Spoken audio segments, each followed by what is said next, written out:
Ešte pred začiatkom videa by som vás chcel poprosiť, ak ešte nemáte už na odber, ako prosím ťa daj. Je to jedno kliknutie a veľmi ti pomôžeš. Ďakujem. Poďme na video. Takže čaute ľudia, to Park s vami, vítam z môjho nového videa. Ľudia, v tomto videu, ako ste si všimli v názve videa, budeme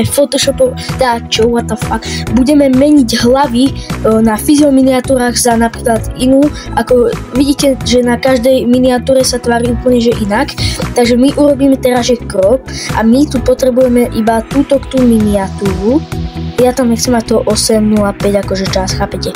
Dáme fajku a teraz vidíte, máme tu len tú jeho miniatúru. Jeho hlavu zameníme bouchalovú hlavu. Kámo, ľudia, máme prvú miniatúru, ideme hneď na druhú. Ako ďalšiu miniatúru, čo budeme robiť, je nejaké prežil som Five Nights at Freddy's v reálnom živote, jasné. Ale dobre, teraz sme nesme o toho, aby sme hovorili nejaké, že či to je pravda alebo nepravda.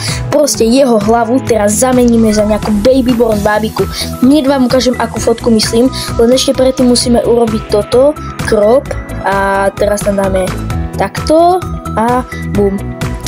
Ja som chcel najprv, že Freddyho hlavu zameniť na Fyzio a Fyzio na Freddyho, ale lepší nápad mi prišiel, aby som urobil toto a ukážem vám hneď, akú fotku sa ide. Áno, je to táto babika a máme tu ďalšiu fotku.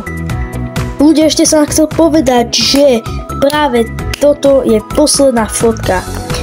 Lebo som chcel na začiatku povedať, že tu budú ako, že tu budú ako proste 3 fotky, ale som zabudol.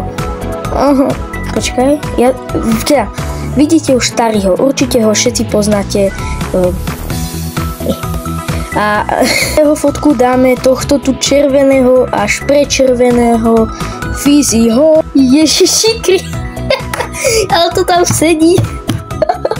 Ľudia, máme tu ďalšiu fotku a ak sa vám video páčilo, dajte like a odber a my sa vidíme u môjho nového videa. Zatiaľ, čaute!